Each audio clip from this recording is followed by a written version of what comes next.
If you were the black sheep or the scapegoat of your family, you have spent your entire life feeling like you were the problem. You were the one who was too sensitive, too difficult, or the one who just couldn't go with the flow. But psychology says that in a dysfunctional family system, the person who is identified as the problem is actually, almost without exception, the healthiest person in the room. You weren't rejected because you were broken. You were rejected because you were a mirror that reflected the things your family didn't want to see. Family systems theory calls this being the identified patient. But evolutionary biology has a different name for you, the evolutionary scout. You are the one nature designed to break the pattern. And if you have spent years walking on eggshells, wondering why you never fit in, you actually possess 10 rare psychological gifts that are the direct result of your survival. Before we dive into your gifts, we have to understand the environment that forged them. Being the black sheep isn't just about being different, it's about being the disruption. In psychology, we look at the family as a mobile, the hanging structure with balancing parts. In a toxic or rigid family, the goal isn't growth, the goal is homeostasis, keeping things exactly the same. When you came along, with your questions, your sensitivity, and your need for truth, you threatened that balance. You became the scapegoat not because you were bad, but because the family needed a container to dump their unprocessed trauma into so they didn't have to look at it. You were the vessel for their shadow. And while this was incredibly painful, creating deep wounds of abandonment and loneliness, it also forced your brain to develop in a completely unique way. You didn't develop the neural pathways of compliance. You developed the neural pathways of a cycle breaker. Here are the 10 rare gifts you possess because you refuse to fit in. The first gift is that you possess an intolerance for cognitive dissonance. In many families, there is an unwritten rule that says we pretend everything is fine. Mum is crying in the kitchen. Dad is angry. But at the dinner table, we smile.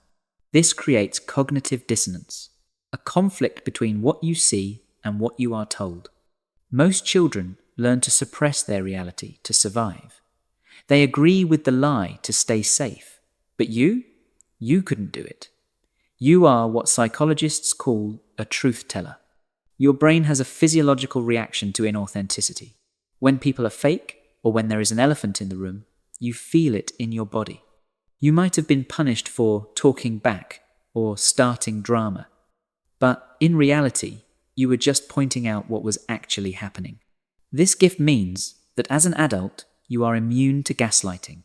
You can walk into a boardroom, a relationship, or a social gathering and instantly know who is authentic and who is wearing a mask. You are the canary in the coal mine. Now, seeing the truth is a superpower, but it doesn't explain why you felt the physical weight of your family's history. That comes down to this next trait. Gift number 2 is that you are an ancestral alchemist. Research in the field of epigenetics suggests that trauma can be passed down through gene expression for generations. The anxiety you feel, the heaviness in your chest, it might not have started with you, but the black sheep is the one who says, "This ends with me." You are likely the one in your family who went to therapy first. You are the one reading self-help books, the one mediating, the one trying to heal. You volunteered, consciously or unconsciously, to metabolize the pain that your ancestors ran from. You aren't just living your life. You are rewriting the genetic code for your lineage. You are turning the lead of generational trauma into the gold of wisdom. This leads directly to the third gift, which was often framed as your biggest weakness. You possess high sensory intelligence. You were probably told you were too sensitive or too emotional. But psychology links this to a trait called sensory processing sensitivity. Your nervous system literally takes in more data than the average person. In a chaotic home, this was overwhelming. You absorbed your mother's depression, your father's rage, your siblings' jealousy. You became an emotional sponge. But here is the gift. You can read micro-expressions. You can sense a shift in the emotional temperature of a room before anyone else speaks. This isn't a disorder. It is an evolutionary advantage. In a tribe, the person with high sensory intelligence is the watchman.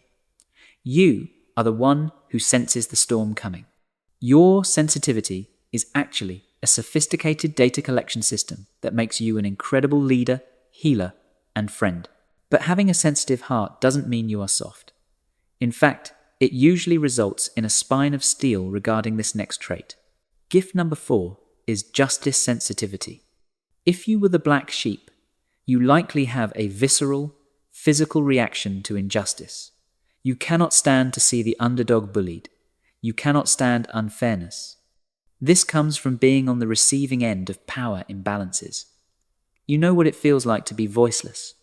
Research shows that people who experience early life adversity often develop a high capacity for altruistic punishment, meaning you are willing to risk your own safety to stand up for what is right. While others look away to stay comfortable, you step in. You are the whistleblower. You are the advocate. You possess a moral compass that points true north, even when the rest of the world is spinning. Interestingly, this drive for justice creates a paradox. You often end up leading, even when you don't want to. Gift number 5 is that you are a reluctant leader. In your family, you weren't trying to take charge. You were just trying to survive. But because you operated outside of the groupthink, you developed autonomy. Most people are terrified of standing alone. They will follow a bad leader just to belong to the herd. But you've already survived the wilderness. You've already been the outcast. This makes you incorruptible. You don't lead for power. You lead because you see a better way. You are what leadership experts call a transformational leader, someone who leads by example and authenticity rather than by force. You don't need the validation of the crowd because you learned how to validate yourself. Now, being a leader requires knowing who to trust, and your past has given you a specific radar for that. Gift number 6 is that you are a detector of hidden motives. When you are the scapegoat, you learn that words are often used as weapons or disguises. You learn that "I love you" can sometimes mean "I want to control you." Because of this, you developed a skill called pattern recognition regarding human behavior. You listen to the tone, not the text. You watch what people do, not what they say. You might find it hard to trust easily, and that's okay. It's not paranoia, it's discernment. You save yourself years of bad relationships because you can spot a narcissist or a manipulator within the first 5 minutes of meeting them. Your trust is hard to earn, but once given, it is rock solid. This discernment often leads you to spend time alone, and while society says loneliness is bad, you have turned it into a superpower. Gift number 7 is the capacity for solitude. The black sheep often spends a lot of time on the margins. You might have been excluded, or you might have isolated yourself for safety, but in that silence, you found something the others didn't. You found yourself. While others need constant distraction and validation to feel okay, you have a rich inner world. You are comfortable in the void. Creativity, deep philosophy, and spiritual growth require solitude. You aren't lonely, you are self-contained. You have built a home within yourself that no one can kick you out of. This solitude led you to ask the big questions. Gift number 8 is that you possess the seeker's mindset. Why did you watch this video? Why are you reading the comments? Why are you always trying to understand psychology, spirituality, or the universe? Because the explanations your family gave you didn't add up. You knew there had to be more to life than the dysfunction you were seeing. Black sheep are almost always the ones who break out of the matrix of their upbringing. You explore new religions, new philosophies, new ways of healing. You are an explorer of consciousness. Your pain pushed you to expand your mind, whereas comfort would have kept you asleep. And because you questioned everything, you lost the ability to be fake. Gift number 9 is radical authenticity. There is a freedom that comes when you stop trying to please people who are committed to misunderstanding you. Once you realize that nothing you do will make them happy, you are free to do what makes you happy. You have a low tolerance for small talk and shallow connections. You crave depth. You would rather have one real conversation than 50 fake ones. This makes you magnetic to other authentic people. You find your soul tribe because you are broadcasting a signal of truth that only other truth tellers can hear. Finally, the ultimate gift, the one that ties it all together. Gift number 10 is that you are the wounded healer. Psychologist Carl Jung coined this term. It means that your power comes from your wound. Because you have navigated the darkness of rejection, loneliness, and confusion, you have the map to help others get out. You have deep compassion. When someone tells you they are hurting, you don't offer platitudes, you offer presence. You know what it's like to be at the bottom, so you know how to lift others up. Your existence is living proof that trauma doesn't have to be the end of the story. It can be the beginning of a legend. So, here is the truth. They called you the black sheep because you didn't blend in with the flock.